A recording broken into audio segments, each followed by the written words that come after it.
Hey y'all, this is Jay.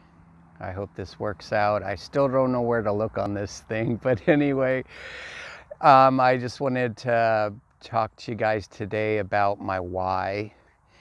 And it was a really awesome time today with Mr. Carmichael. I am just so blessed to have over the internet through the Zoom met Evan. And, yesterday was a really rough day for me. Just going through the who part, and now it's the why. But I'm going to just back up a little bit, talking about where I came from. I was born and raised in Hawaii, and you can probably tell I'm not a really dark person. My dad's family is a very dark family, and my mother was a short little white woman from New York. And so anyway, she married a 6'4" big guy, construction worker. He was anyway. And so I never really met any of my mom's side of the family except for grandma and grandpa once each. And so when I was 12 years old, she died. Straight up, 3 days after 6th grade, my mother died. And so that was the first real loss of my life. Up to that point in time, there had been a bit of abuse and neglect and stuff that everybody grows up with. But after she died, everything, it was like full steam ahead down the drain with my little 12-year-old life. And some insane psychologist decided that I should be put on Prozac. For those of you who don't know, one of the most dangerous drugs that have ever been invented by man. It is highly dangerous, and it threw me into two of the first really bad side effects, was becoming suicidal and homicidal at 12 years old. And so yeah, if I was living today, they would be calling me a suicidal terrorist because I was doing that kind of stuff. I mean, literally, I was making bombs, I was blowing things up, I was shooting buses, I was a nightmare. And it was probably about 3 or 4 weeks into this experience of being on these very dangerous pharmaceutical drugs that in a quiet moment, I was by myself. And it dawned on me, the thought came to me, you're not being normal. There's no reason for this, that you should not be acting like this. And I was just about to turn 13. May is my birthday month. And really, this may sound funny to some of you guys, or maybe I got the problem, but my older brothers were professional cannabis farmers, literally. And so one day after work, they're like, hey, try some of this. And I took a couple of hits off of this joint and it was like I was totally normal again. And so part of that experiment was that it totally got rid of all those anger and violent attacks going on. All the crazy stuff I was doing, it just subsided like immediately. And all I wanted to do, I just wanted to eat and to go for long walks with my dog up in the mountains and rivers and valleys and out in the ocean and everything. And so anyway, I used quite a bit of that all summer long. And the downside was that I was not dealing with the loss of my mother. I was not dealing with properly going through the process of dealing with the loss of one of your best friends and tormentors and encouragers and batterers. And You know, so she was a really big part of my life. And at the time, I was a concert violinist. I started playing violin when I was 4 years old or so. I was, my instructors was the best violin teacher in the state, the best guitar teacher in the state, probably in the country at the time. I began actually learning piano. I was a musician and a martial artist, mostly because I was a small kid, and in Hawaii, generally they don't like light-skinned, scrawny kids, and so I got beat up a whole lot, and my mother took me to martial arts, and whoa. So things changed rapidly after that. So I went through a lot of trauma going through junior high school. It was, you know, and then it didn't matter. The skin color didn't become an issue. It was just, oh, there's Jay, you know, let's go kick his ass. And so there was a whole lot of butt kicking. And, you know, my sensei, Kotaka, he said, don't use this unless you have to. You can take a few hits. You're a strong young man. If you have to, then you use this, what I'm teaching you. And so I went with that for quite a while. And so that went on through high school, and then I started powerlifting, and I went from 98 pounds to 165 in 2 years, 10th and 11th grade year. And, you know, well, actually it was 9th grade. I became huge. And so I decided, like my forefathers, I wanted to join the Army. My family's been in the military since, well, 1631 over here in the USA. And so I joined at 17 years old. I went off became a paratrooper. I worked in special forces. I traveled the world, and, you know, I went to a lot of really bad places, saw a lot of really bad things. I was traumatized at a very young age. I mean, 18 years old, you should not be in a combat zone anywhere doing anything like that. I think they ought to raise the age to at least 20. Your brain's not even finished developing at, 18, and not even at 20, it's not even fully developed, and if we don't have, anyway, so I went through a lot of trauma, but while I was in there, I found a lot of what I never really had before, like a family, a brotherhood,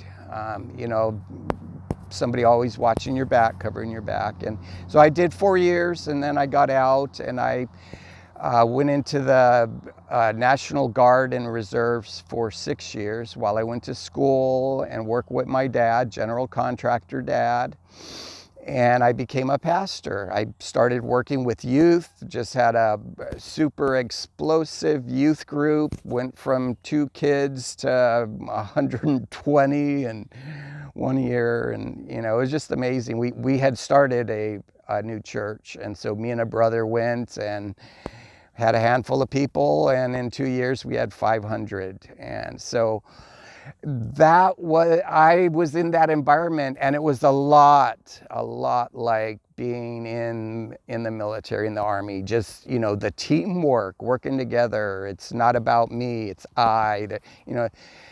There is no I in the word team, T-E-A-M. And so anyway, however, I decided to go back in after that, and I made a lot of really bad decisions prior to going back in to the Army. And so once again, I did another 4 years, and this was 10 times worse than the first enlistment. And just so you know, I was in the infantry. I'm not sitting in an office, doing that stuff. And hey, 90% of the military supports the 10% that actually goes and does the boots on the ground, getting shot at, blown up, and all that. And so we thank the guys that are supporting us out there, and we love them because we're all part of the team. And so anyway, second enlistment, I went through infantry school, and it was then in the middle of August of, that was 94, I started having a sleeping issue. And it only got worse because then I got forward deployed to the Bosnian War. And that was a really nasty thing. I served in a UN and NATO mission. And there was a lot of dead people all over the place. I mean, it was just, we were protecting borders. We were, getting shot at, blown up, people dying, getting killed, roadside bombs, the whole 9 yards. Most people don't even know anything ever happened in Bosnia unless you were there, from there, or you really paid attention to the news. But we were the first Americans to go into that country after the Dayton Peace Accords, and so it was a bloody mess over there. Really, it was a horrible, horrible mess. And so I did my time, and I came back to the States. I got out, and I was a different person. The America I came back to was a different America. Everything was different in my life, and it was horrible. I had a really hard time adjusting. And I've got a bunch of videos about this, just short little ones on my TikTok, Jaey Lyman, Lyman. If you're interested, I started that TikTok to reach out to veterans, because what I discovered is that when you get out of a situation like that, there's a lot you can't leave behind. But then there's a whole lot that you do leave behind, and the most important things you leave behind are your brothers and your sisters that was really your family, that pull you out, literally pull you out of the mud pit type of deal. And so I got back on the block, and it was very difficult to adjust. I had difficulty talking to people, relating to people. I had trouble finding work. When I did find jobs, it was really bad. I was still in that military mindset, and everybody else was in the civilian one, and those two really don't mix well at all. And so I did a number of different things, and they just didn't work out for me, and so I went back home. And I had horrific PTSD, just chronic every night, type of waking up, sweating, not knowing where I'm at, what's going on. And, I warned everybody, if I'm sleeping, do not touch me, do not come near me. If there's something going on, touch my toe, touch my big toe, and then move away. And I became very sensitive to everything, sights and sounds and shadows and people coming behind me and around me. It was just, I was a complete basket case. You want to look up PTSD in the dictionary, and my picture's over there, along with, a few million other brothers and sisters that know what I'm talking about. And so things went from bad to worse. I had 3 spinal injuries. I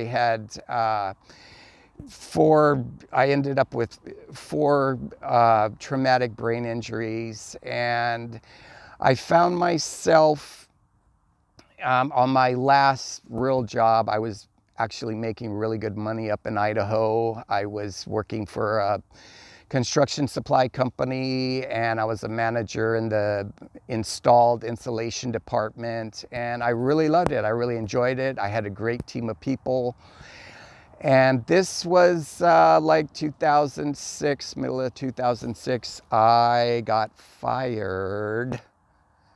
First time in my life I was ever fired from anything, and it was devastating. And here I was, I had a new car payments, house payment, all this kind of stuff. I mean, and I went down to nothing. And then When I tried to sign up for unemployment, they denied it, and there was a battle there. And then I finally got one quarter of what I was making while I was working. And so with the stress and everything, my spinal conditions got worse as sciatica was going all the way down to the middle of my calves. If you don't know what sciatica is, it's a nervous condition from your spine, and pain and electrical shocking type of things goes down over your butt, down your legs, and it's really horrible. And the depression was just crippling, and I was going to a chiropractor to get some relief from that, and this doctor said, hey, you know, if you drink a glass of wine, get some red wine, and it'll help the nerves, and it'll calm it down. And wow, she was right.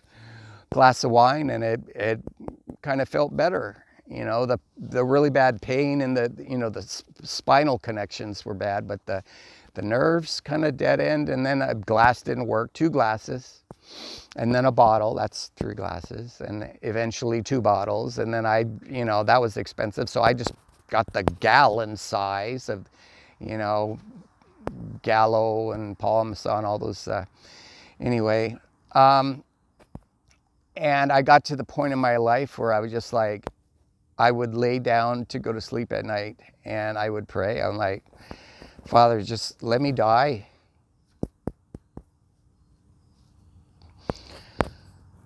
I can't handle this anymore.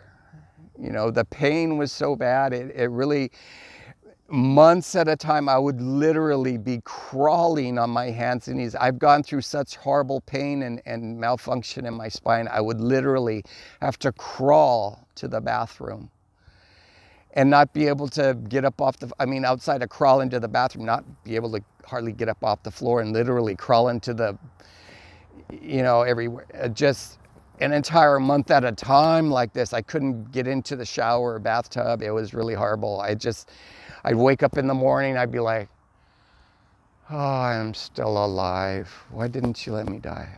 This was like every day. And see, for me, it was a problem. I couldn't just, I had friends that did that number. Best friends.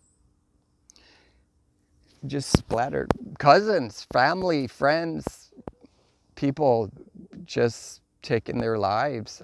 But I read the book. And killing yourself is self-murder.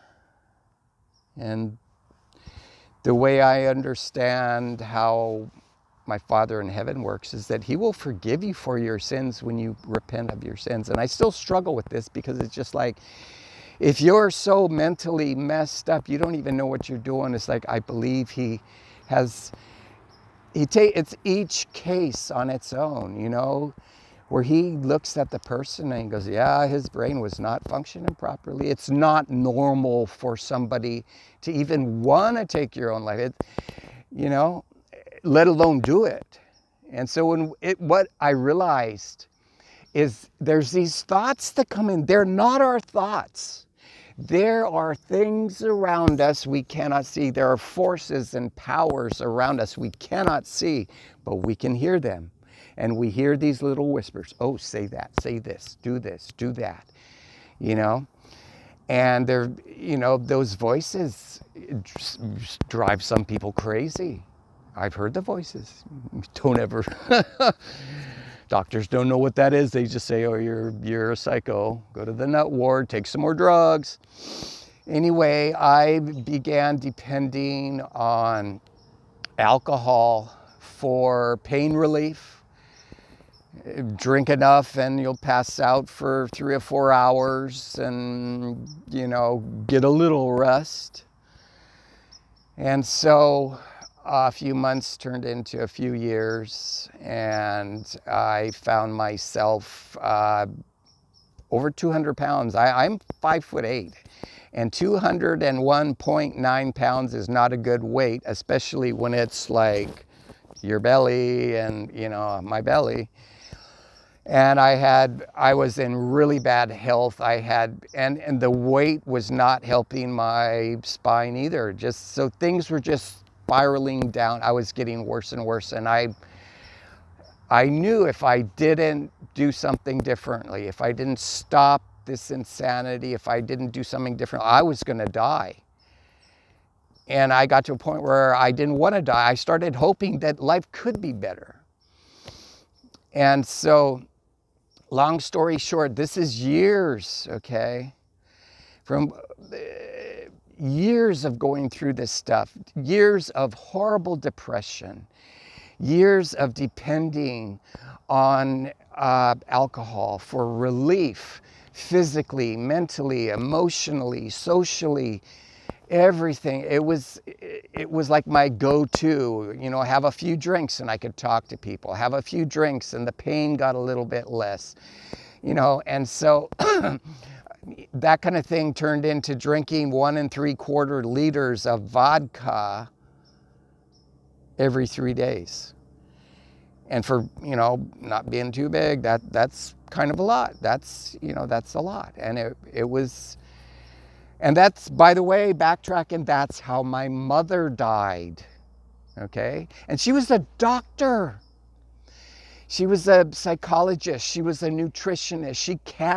She counseled cancer patients. She was one of the first health food stores in Hawaii. I mean, she was an extremely highly educated woman. But somebody told her while she was pregnant, oh, have a beer, it's good for you.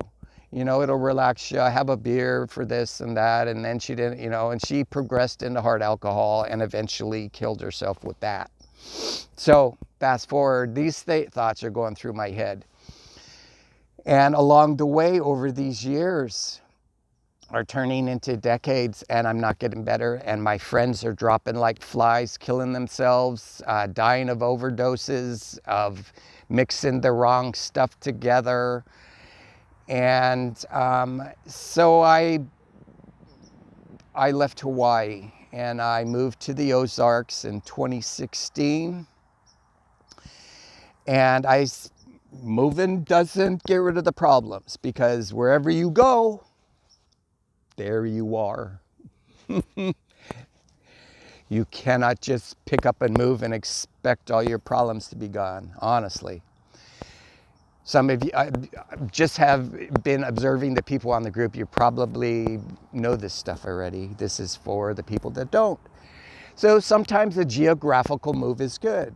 And so I had all these great plans of getting back to work. My back was feeling better. And so I spent some time traveling. I spent a year going across the Arkansas-Missouri border. And then I went a year through Texas, visiting family, friends, homesteading. I wanted to, you know, live on a homestead and do all that kind of stuff. And so I said, well, I got to go back to work. And so I started going back to work. And my first job, now this is just one of those weird things, you know, the night before I am working on a roof. I'm, you know, re-roofing this house, remodeling it, changing all the trim, doing all this great stuff. And Sean Hannity is telling his story about the day he quit construction work, the day he fell off a roof.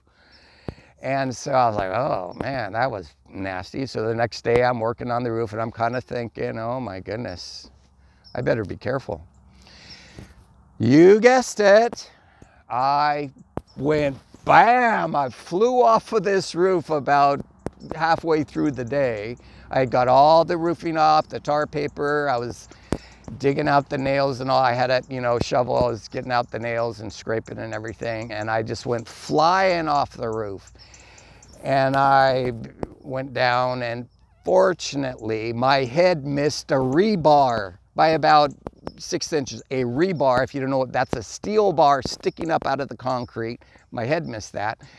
And I landed on about a foot thick of metal roofing that I had just torn off, and it was loosely stacked. And I fell on that. I had to go to the emergency room. I mean, really, I had to go to the emergency room. I was messed up. And here we go again. bad back, getting beaten again. Now my leg was all messed up, my hip was messed up, my back was messed up, my head, everything. And so this cycle of injuries had once again come to revisit me, and back onto alcohol. And so anyway, I found out about healthy keto. Not any old keto, healthy keto. For those of you who don't know what keto is by now, everybody should. That's a diet where you pretty much eat vegetables and meat and fat, you know, like avocados and the fattiest cuts of meat you can get. And so right now, from 201.9 pounds, I am 160 pounds. I am down to my high school weight. I fit back into my high school clothes, everything. And so physically, I'm doing a whole lot better. I'm walking every day. I'm exercising. I'm doing the right things. But this journey of realizing that I was really messed up started in 1998. I didn't really realize how messed I was for a couple of years when I went back to Hawaii in 2000. So this journey has been about 20 years of being really horribly messed up and not having a normal life, not having normal relationships. You know, I have not been married. I was married, went through a horrible, horrible divorce, got divorced, never got married again. And so this is, you know, that's my story of what got me here, where I'm at now, where I'm taking this class from Evan Carmichael about how to use these horrible things that we have gone through to help other people who are going through them. And also now I'm starting to realize, hopefully I can help encourage people to make some choices I didn't know about making back then, to not make some choices that I should not have made, and to, you know, to be the one that comes and grabs people out of that mud pit, like somebody reached down and grabbed me and pulled me literally out of a mud pit.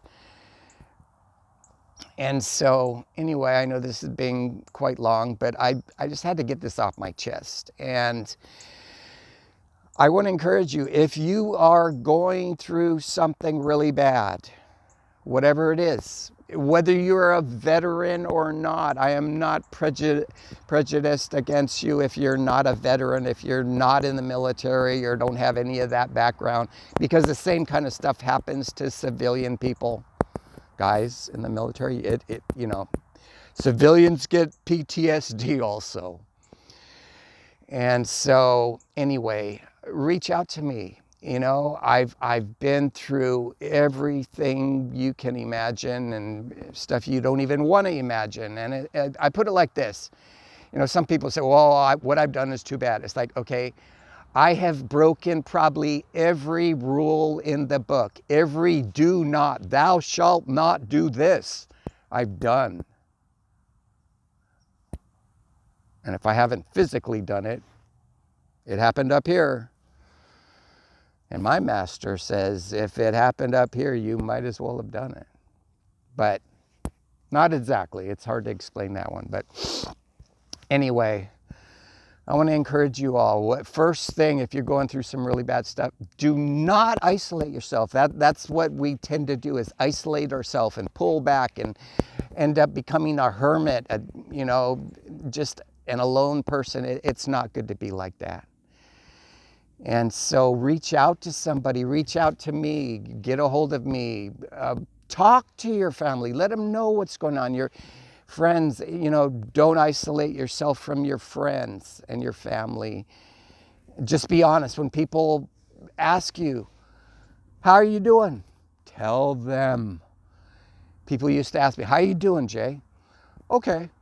That equaled, I'm a horrible mess. I'm a SHIT storm.